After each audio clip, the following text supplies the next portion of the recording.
One of my favorite video game series would have to be Zelda, although I haven't played some of the newer games. Empire Wars!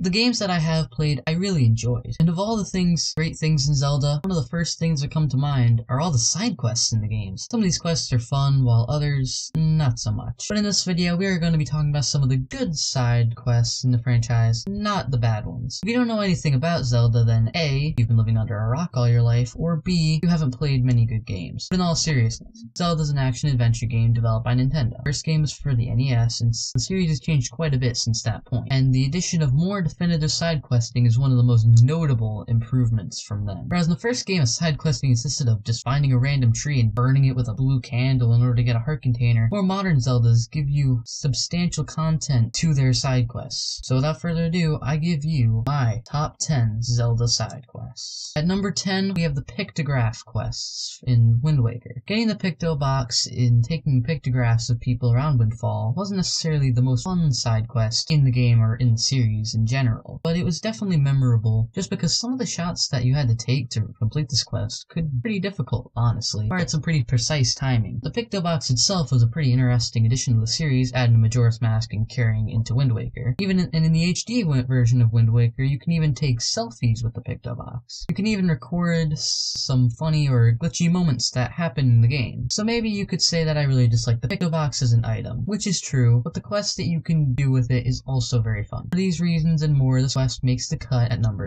10. Majora's Mask, the Beavers swimming game thing, is, basically just Superman 64 plus water times Beavers minus some of the bad game design of Superman 64. The Beaver bottle quest thingy from Majora's Mask, it's pretty well described what I just said, so I don't really know what to say at this point, so yeah. Twilight Princess Poes. I was debating as to whether or not I should put the gold Skulltulus from Ocarina of Time on this list, but honestly, I don't really like to collect those at all, ever. It sucks. However, the Poes from Twilight Princess are nowhere near as bad or tedious to me. I don't really know why. I do sort of prefer this game to Ocarina, so that probably has something to do with my opinions. Although the Poes were incredibly tedious, and there were a ludicrous amount of them, I still thought the design of the Poes was more interesting than the Skulltulas, as well as more fun and difficult to find and kill. Using one of the things I like most about the game, turning into a wolf, you can sense them. It makes sense, as they're ghosts after all, that you can sense them, and it's clear as to why other people don't know that they're there because they're always invisible, even when you see them. However, giant golden shimmering spiders on a random wall would, in real life, be bound to draw at least someone's attention. The Bunny Hood quest from Majora's Mask. This quest isn't too much of anything special, but the song you can play to get it is just wow. Anyways. So the Deku Scrub Merchants from Majora's Mask once again. This quest was definitely one of the longer ones of the series. It, in all technicality, basically spanned through the entirety of Majora's Mask.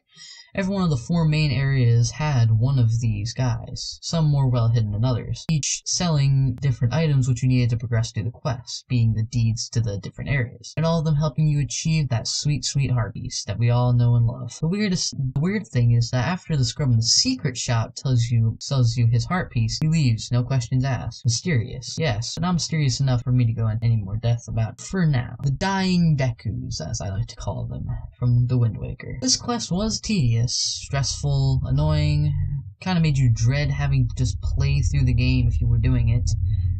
And that's right, we are talking about that Dying Deku Sprout quest from the Wind Waker. If you didn't have the Ballad of the Gales at this point in the game, you're pretty much 100% screwed from the start. You only have 20 minutes to practically cross the entire Great Sea multiple times, and that's nearly impossible, as far as I know. The Gilded Sword quest from Majora's Mask. You may have noticed that a lot of these quests come from Majora's Mask. Well, that's because there's so many of them in that game, and good ones at that. The quest for the Gilded Sword is no exception. It requires you to first get the Razor Sword by turning in your Kokiri sword at the mountain smithy, then defeat Got and Snowhead, thus making it spring so the Goron race can actually happen. Then after that, get the power keg from the Biggoron in the cave, bring it to the big rock in front of the Goron race track, then win the race and the gold dust from the race. Then after all that, give your Razor Sword and the gold dust to the smithy and come back later to claim your prize. Then after you get it, bask in your glory like the narcissist that you are. The Spider Houses, also from Majora. I know, I talk about a game other than Majora for once. Jeez. Well, I promise that this is the last last entry in this list that's from Majora, okay? So chill out. The 2 spider houses took a few good things from the gold sculptulas in Ocarina of Time and made them better. They had more unique puzzles, better rewards, and made more sense realistically. What's not to love? Well, they did have